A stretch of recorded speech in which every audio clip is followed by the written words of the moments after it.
सो hello dear candidates, good evening. कैसे हो आप सब? उम्मीद करता हूँ अच्छे होंगे। तो स्वागत है आप सभी का ऑनलाइन स्टडी हब में। तो फाइनली एसएससी जीडी एग्जाम के लिए एक और नया प्रैक्टिस सेट मैं आप सभी के साथ में लेकर के आ चुका हूँ। तो ये आज हम जो है जीके का सेकंड प्रैक्टिस सेट सॉल्व करने वाले हैं। और एक बार फिर से मैं आप सभी को बता दूं कि आज कुछ और भी बेहद महत्वपूर्ण क्वेश्चन इस प्रैक्टिस सेट में मैंने इंक्लूड किए हैं, जो कि सारे के सारे क्वेश्चन आपके प्रीवियस एग्जाम पे बेस्ड हैं।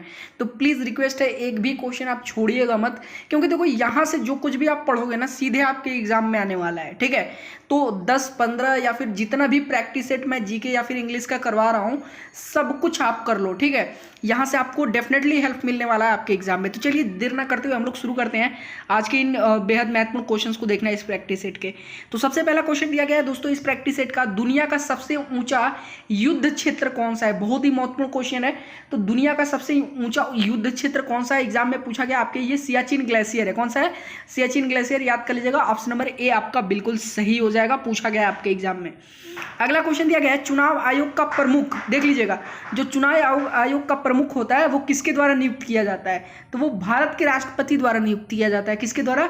भारत के राष्ट्रपति द्वारा जो है चुनाव आयोग का प्रमुख जो है नियुक्त किया जाता है। याद कर लीजिएगा, ऑप्शन नंबर डी आपका सही हो जाएगा, एग्जाम में ये आपके पूछा गया है।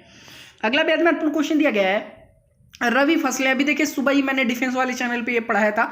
ठीक है, सॉइल्स वाला चैप्टर मैंने आज इंडियन सॉइल्स वाला चैप्टर पढ़ा है, उसमें ऑलरेडी ये पढ़ा दिया था कि जो रबी फसलें हैं, ठीक है, तो रबी फसलों की बुआई जो है कब की जाती है?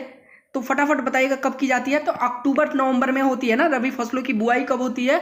अक्टूबर नवंबर में होती है, जिसमें आपका गेहूं वगैरह आता है। ठीक है, और कटाई कब होती है? ये आपका नियर अबाउट मार्च अप्रैल में जो है इसकी कटाई होती है। ठीक है, चलिए अगले क्वेश्चन की तरफ बढ़ते हैं। अगला हमारा बेहद महत्वपूर्ण क्वेश्चन दिया गया है, डैश भारत के मशहूर शहनाई वादक हैं। तो इनमें से भारत के मशहूर शहनाई वादक कौन है? तो वो है आपके बिस्मिल्लाह खां। ठीक है, जिनकी मृत्यु कब की हो चुकी है? 2006 में। ठीक है, ये नोट कर लीजिएगा, 2006 में इनकी मृत्यु हो चुकी है। तो बिस्मिल्लाह खां भारत के मशहूर शहनाई वादक थे। ठीक है, ऑप्शन नंबर ए आपका सही हो जाएगा। ये आपके एग्जाम में पूछा गया एसएससी जीडी में, क्वेश्चन बिल्कुल याद करते हुए चलेगा। अगला बेहद महत्वपूर्ण क्वेश्चन दिया गया है, शंकर अंतर्राष्ट्रीय गुड़िया संग्रहालय पूछ रहा है, बहुत ही महत्वपूर्ण है। तो शंकर अंतर्राष्ट्रीय गुड़िया संग्रहालय कहाँ पे स्थित है भाई साहब? तो ये स्थित आपके नई दिल्ली में। कहाँ पे? नई दिल्ली में। ये भी आपके 2018 के एग्जाम में जो है एसएससी जीडी में पूछा गया है, बहुत ही महत्वपूर्ण क्वेश्चन है, ध्यान दीजिएगा। चलिए अब एक चीज मैं आपको बता दूं, यदि आपको इस क्लास का पीडीएफ चाहिए, इस प्रैक्टिस सेट का पीडीएफ चाहिए, तो stand up classes Telegram channel पे आप सर्च कर लीजिएगा। ठीक है, सॉरी टेलीग्राम चैनल है स्टैंड अप क्लासेस, टेलीग्राम पे आप सर्च करेंगे तो आपको मिल जाएगा। वहां पे आप इसका पीडीएफ लेकर के दोबारा एक बार सारे क्वेश्चंस को सॉल्व कर सकते हैं। अगला बेहद महत्वपूर्ण क्वेश्चन दिया गया है, डैश 2018 में 90वें ऑस्कर अवार्ड के लिए भेजी गई एक भारतीय फिल्म थी। तो 2018 में कौन सी फिल्म को जो है ऑस्कर अवार्ड के लिए भेजा गया था? बताइएगा, ये 90वां ऑस्कर अवार्ड शो था। ठीक है, फटाफट बताइएगा कौन सी फिल्म भेजी गई थी 2018 में? तो वो थी न्यूटन, जो कि 2017 में आई थी और काफ़ी अच्छी मूवी थी, जिसके कारण इसको जो है सिलेक्ट किया गया था, भेजा गया था ऑस्कर के लिए। ठीक है, 2018 में। तो कौन सा सही हो जाएगा? ऑप्शन नंबर डी सही हो जाएगा। चलिए अगला बेहद महत्वपूर्ण क्वेश्चन देखते हैं, बैटल ऑफ पलासी तो आपने पढ़ा ही होगा। तो जो पलासी का युद्ध है कौन से वर्ष में लड़ा गया था? फटाफट कमेंट करके बताइएगा, बहुत ही महत्वपूर्ण क्वेश्चन है। ये ऑलरेडी मैं आपको डिफेंस चैनल पे काफी बार पढ़ा चुका हूँ और आपके एग्जाम में भी ये पूछा गया है, बहुत ही महत्वपूर्ण क्वेश्चन है, ध्यान दीजिएगा। तो बैटल ऑफ प्लासी युद्ध कौन से वर्ष में लड़ा गया था? तो ये लड़ा गया था 1757 में। बहुत ही महत्वपूर्ण क्वेश्चन है, ऑप्शन नंबर ए सही हो जाएगा। अगला क्वेश्चन देखिएगा, डैश पौधों में जल परिवहन का कार्य करता है? बहुत ही महत्वपूर्ण क्वेश्चन है। तो ये ऑलरेडी मैं आपको डिफेंस चैनल पे पढ़ा चुका हूँ भाई, जीएस का ये क्वेश्चन है, जनरल साइंस का क्वेश्चन है और आपके एग्जाम में भी पूछा गया है। तो डैश पौधों में जल परिवहन का काम इनमें से कौन सा करता है? तो वो करता है जाइलम। कौन सा करता है? जाइलम करता है, ध्यान दीजिएगा, ऑप्शन नंबर सी हमारा बिल्कुल सही हो जाएगा। अगला बेहद महत्वपूर्ण क्वेश्चन दिया गया है, पुस्तक द पैराडाइसिकल प्राइम मिनिस्टर किसके द्वारा लिखी गई है? तो किसके द्वारा लिखी गई है पुस्तक द पैराडाइसिकल प्राइम मिनिस्टर? तो ये किसके द्वारा लिखा गया? शशि थरूर के द्वारा। याद कर लीजिएगा, शशि थरूर, याद कर लीजिएगा, ऑप्शन नंबर बी आपका सही हो जाएगा। ये आपके 2018 वाले एग्जाम में पूछा गया है, बेहद महत्वपूर्ण क्वेश्चन है। अगला क्वेश्चन देखिएगा, हिमालय की सबसे बाहरी श्रृंखला कौन सी है? बहुत ही महत्वपूर्ण क्वेश्चन है, फटाफट बताइएगा। तो हिमालय की सबसे बाहरी श्रृंखला कौन सी है? तो वो है शिवालिका। याद कर लीजिएगा, सब कुछ मैं आपको डिफेंस चैनल पर पढ़ा चुका हूँ। अगला बेहद महत्वपूर्ण क्वेश्चन दिया गया है, डैश को कोशिका का पावर हाउस कहा जाता है? बहुत ही महत्वपूर्ण क्वेश्चन है भाई साहब। तो इनमें से किसको जो है कोशिका का यानी सेल्स का पावर हाउस कहा जाए? वो है आपका माइटोकॉन्ड्रिया। ठीक है, याद कर लीजिएगा, माइटोकॉन्ड्रियन। ऑप्शन नंबर सी बिल्कुल सही हो जाएगा। आपके ये डिफेंस एग्जाम्स में भी काफी बार पूछा गया और एसएससी जीडी में तो पूछा ही गया है। ठीक है, ये 2018 का ही क्वेश्चन है। अगला बेहद महत्वपूर्ण क्वेश्चन दिया गया है, निम्न में से किस शासक ने 2.5 दिन का झोपड़ा नामक मस्जिद का निर्माण करवाया था? बेहद महत्वपूर्ण क्वेश्चन है। आप लोग जो डिफेंस वाले कैंडिडेट हैं वो भी इस पर विशेष ध्यान दीजिएगा इस क्वेश्चन पे। तो निम्न में से किस शासक ने 2.5 दिन का झोपड़ा नामक मस्जिद का निर्माण करवाया था? तो किसने करवाया था? कुतुबुद्दीन ऐबक ने। याद कर लीजिएगा कौन सा सही हो जाएगा? ऑप्शन नंबर डी आपका बिल्कुल सही हो जाएगा। किसने करवाया था? कुतुबुद्दीन ऐबक ने। चलिए अगला बेहद महत्वपूर्ण क्वेश्चन दिया गया, रामनाथ गोयनका पुरस्कार किस क्षेत्र में योगदान के लिए प्रदान किया जाता है? बहुत ही महत्वपूर्ण क्वेश्चन है। तो रामनाथ गोयनका पुरस्कार किस क्षेत्र में योगदान के लिए प्रदान किए जाते हैं? पत्रकारिता में। ठीक है, याद कर लीजिएगा किसमें? पत्रकारिता में। ठीक है, ये भी आपके जो है एसएससी जीडी के एग्जाम में ये क्वेश्चन पूछा गया है। अगला बेहद महत्वपूर्ण क्वेश्चन देखिए, अगला क्वेश्चन आपका दिया गया है, भारत का प्रायद्वीपीय पठार, ध्यान से देखिएगा, भारत का जो प्रायद्वीपीय पठार निम्नलिखित में से किस भूभाग का हिस्सा है? बहुत ही महत्वपूर्ण क्वेश्चन है, फटाफट बताएगा। तो भारत का प्रायद्वीपीय पठार निम्नलिखित में से किस भूभाग का हिस्सा है? फटाफट कमेंट करिएगा। तो वो हो जाएगा आपका गोंडवाना लैंड। ठीक है, याद कर लीजिएगा गोंडवाना लैंड। बेहद महत्वपूर्ण क्वेश्चन है, ये आपके एसएससी जीडी में पूछा गया है और डिफेंस वाले चैनल पर भी मैं ये क्वेश्चन करा चुका हूँ। अगला बेहद महत्वपूर्ण क्वेश्चन है, इस पर विशेष ध्यान दीजिएगा, भारतीय संविधान के निम्नलिखित में से कौन सा अनुच्छेद भारत के राष्ट्रपति को राष्ट्रीय आपातकाल घोषित करने की जो है शक्तियां प्रदान करता है? तो कौन सा अनुच्छेद जो है भारतीय संविधान का, कौन सा अनुच्छेद जो है भारत के राष्ट्रपति को राष्ट्रीय आपातकाल घोषित करने का शक्ति प्रदान करता है? फटाफट कमेंट करेगा कौन सा सही हो जाएगा? अनुच्छेद 356। कौन सा है?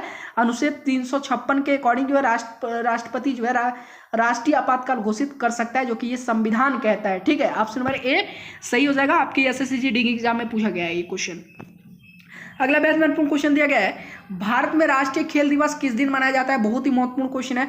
तो भारत में राष्ट्रीय खेल दिवस कब मनाया जाता है भाई साहब? मनाया जाता है अगस्त 29 को। कब मनाया जाता है?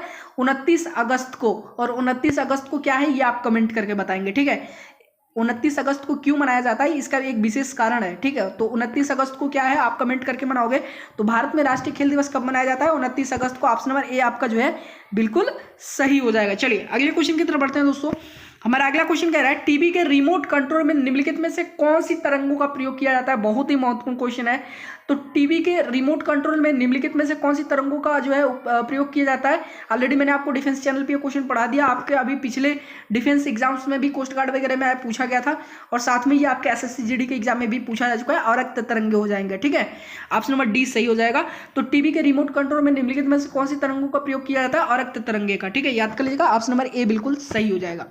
अगला बेहद महत्वपूर्ण क्वेश्चन देख लो, जो संगाई त्योहार है, संगाई त्योहार भारत के निम्नलिखित में से किस राज्य में मनाया जाता है? बहुत ही महत्वपूर्ण क्वेश्चन है। तो संगाई त्योहार भारत के निम्नलिखित में से किस राज्य में मनाया जाता है? फटाफट कमेंट करके बताएगा। तो सही आंसर जो हो जाएगा वो है आपका मणिपुर। ठीक है, कौन सा सही आंसर क्या होगा? मणिपुर। नोट कर लीजिएगा क्वेश्चन नंबर 18, यानी संगाई त्योहार भारत के निम्नलिखित में से किस राज्य में मनाया जाता है? मणिपुर में। चलिए अगला बेहद महत्वपूर्ण क्वेश्चन देखते हैं। अगला क्वेश्चन क्या कह रहा है हमारा, स्वतंत्रता की लंबी पैदल यात्रा, ये किसकी आत्मकथा है भाई? बहुत ही महत्वपूर्ण है। तो स्वतंत्रता की लंबी पैदल यात्रा ये एसएससी जीडी के एग्जाम में आ चुका है, नेल्सन मंडेला। ठीक है, नेल्सन मंडेला का ये आपका जो है आत्मकथा है, स्वतंत्रता की लंबी पैदल यात्रा। ठीक है, ऑप्शन नंबर ए बिल्कुल सही हो जाएगा। अगला बेहद महत्वपूर्ण क्वेश्चन देखते हैं। अगला हमारा बेहद महत्वपूर्ण क्वेश्चन दिया गया है दोस्तों, ध्यान दीजिएगा बिल्कुल। नीचे दी गई नदियों में से किसे दक्षिण गंगा के रूप में भी जाना जाता है? बहुत ही महत्वपूर्ण क्वेश्चन है। तो नीचे दी गई नदियों में से किसे दक्षिण गंगा के जो है रूप में भी जाना जाता है? वो आपकी गोदावरी। यहाँ से दो क्वेश्चन बनते हैं, देख लीजिएगा। एक दक्षिण की गंगा होती है, एक दक्षिण गंगा होती है। ठीक है, तो यहाँ पे कंफ्यूज मत होइएगा, यहाँ पे दक्षिण गंगा पूछा गया तो दक्षिण गंगा क्या होगा? गोदावरी होगा। ठीक है, ये चीज नोट कर लीजिएगा। अगर दक्षिण गंगा पूछता है तो गोदावरी। ठीक है, और दक्षिण की गंगा पूछता है तो वो आप देख लीजिएगा। ठीक है, निम्नलिखित नदियों में से किसे दक्षिण गंगा के रूप में जाना जाता है? गोदावरी को। ठीक है, ऑप्शन नंबर डी हमारा बिल्कुल सही हो जाएगा। एसएससी जीडी के एग्जाम में ये पूछा गया है। अगला क्वेश्चन दिया गया, निम्नलिखित में से कौन प्रोटीन का एक प्रमुख स्रोत नहीं है? इन चारों ऑप्शन में से कौन सा प्रोटीन का एक प्रमुख स्रोत नहीं है? ऑप्शन आप देख लीजिएगा, ऑप्शन नहीं बोलूंगा मैं। ठीक है, क्योंकि आपका ज्यादा टाइम लॉस करना नहीं है। तो सही हो जाएगा आपका गेहूं। गेहूं प्रोटीन का स्रोत नहीं है भाई साहब। कौन कह रहा है कि गेहूं जो है प्रोटीन का स्रोत है? ठीक है, गेहूं प्रोटीन का स्रोत नहीं है, जबकि इसमें कार्बोहाइड्रेट की मात्रा पाई जाती है और अन्य चीजें भी होती है। ठीक है, चलो अगला बेहद महत्वपूर्ण क्वेश्चन दिया गया है, उपन्यास the God of small things. ठीक है, उपन्यास the God of small things किस देश से प्रेरित है? तो जो उपन्यास आपका the God of small things है ये किस देश से प्रेरित है? भारत देश से प्रेरित है। ठीक है, याद कर लीजिएगा, ऑप्शन नंबर बी जो है बिल्कुल सही है, भारत देश पे बेस्ड रही है। अगला बेहद महत्वपूर्ण क्वेश्चन दिया गया, निम्नलिखित में से किस जलीय जंतु में गलफड़े नहीं होते हैं? बहुत ही महत्वपूर्ण क्वेश्चन है। तो इनमें से किस जलीय जंतु में गलफड़े नहीं होते हैं सांस लेने के लिए? वेल में। ठीक है, नोट कर लीजिएगा किस में नहीं होते हैं? वेल में। ऑप्शन नंबर डी आपका बिल्कुल सही हो जाएगा। चलिए अगला बेहद महत्वपूर्ण क्वेश्चन नंबर 24, निम्नलिखित में से कौन सा दिन मानव अधिकार दिवस के रूप में मनाया जाता है। तो इनमें से कौन सा दिन जो है मानव अधिकार दिवस के रूप में मनाया जाता है, फटाफट कमेंट करिएगा। सही ऑप्शन हो जाएगा दिसंबर 10। ठीक है, दिसंबर 10 आपके ऑलरेडी एसएससी जीडी एग्जाम में भी पूछा गया है। डिफेंस के कई सारे एग्जाम में भी ये क्वेश्चन आपका पूछा जा चुका है। ठीक है, नोट कर लीजिएगा, ऑप्शन नंबर सी आपका बिल्कुल सही हो जाएगा। ठीक है, चलिए अब हम लोग जो है अपने इस क्लास के अंतिम प्रश्न की तरफ चलते हैं। आपको पता है कि एक प्रैक्टिस सेट में मैं 25 क्वेश्चन ही रखता हूं, एक लास्ट 26 क्वेश्चन मिलेगा जो कि आपके लिए है। तो क्वेश्चन नंबर 25 दिया गया, पश्चिमी घाट की सबसे ऊंची चोटी कौन सी है। बहुत ही महत्वपूर्ण क्वेश्चन है, फटाफट कमेंट करेगा। तो पश्चिमी घाट की सबसे ऊंची चोटी कौन सी है, तो वह आपके अनामुंडी। ठीक है, नोट कर लीजिएगा, अनामुंडी। ठीक है, ऑप्शन नंबर सी आपका सी हो जाएगा। एसएससी जीडी के एग्जाम ये पूछा गया 2018 वाले में। चलिए अब चलते हैं जो है हम लोग अपने इस क्लास के अंतिम प्रश्न की तरफ। तो आप सभी से रिक्वेस्ट है, जितने भी कैंडिडेट मुझे देख रहे हैं, आप सभी को इस प्रश्न का आंसर कमेंट करके बताना, ताकि मुझे पता चल सके, ठीक है, कि आप कितनी अच्छी तरीके से तैयारी कर रहे हो। तो निम्नलिखित में से कौन सा संगठन विश्व विकास रिपोर्ट प्रकाशित करता है। बहुत ही महत्वपूर्ण क्वेश्चन है। तो पूछ रहा है कि निम्नलिखित में से कौन सा संगठन जो है विश्व विकास रिपोर्ट प्रकाशित करता है। यूनेस्को, या फिर विश्व बैंक, या फिर अंतर्राष्ट्रीय मुद्रा कोष, या फिर यूएनडीपी। तो फटाफट जो सही होगा आप लोग कमेंट करके जरूर बताएगा। बाकी आप सभी से एक रिक्वेस्ट है, वीडियो को लाइक, शेयर और सब्सक्राइब जरूर कर दीजिएगा। वीडियो को लाइक और शेयर कर दीजिए, और चैनल पर नए तो चैनल को सब्सक्राइब कर लीजिए, क्योंकि डेली ऐसे ही नए नए प्रैक्टिस सेट आपके इंग्लिश जी के और जो है अन्य सब्जेक्ट के आ रहे हैं, हिंदी वगैरह के, ताकि आपकी तैयारी एसएससी जीडी की बेहतर हो सके। और आप सभी लोग कमेंट करके जरूर बताएगा कि किन किन लोगों के एडमिट कार्ड आ गए हैं और किन का अभी बाकी है। तो फिलहाल मिलते हैं फिर एक नए धमाकेदार प्रैक्टिस सेट में, तब तक के लिए धन्यवाद। और जो कल का मैंने लास्ट क्वेश्चन पूछा था आप सभी से, उसका जो सही आंसर हो जाएगा वो होगा गुजरात। जिन लोगों ने गुजरात कमेंट किया था उनका बिल्कुल सही है। चलिए मिलता है फिर एक नए प्रैक्टिस सेट में, तब तक के लिए धन्यवाद।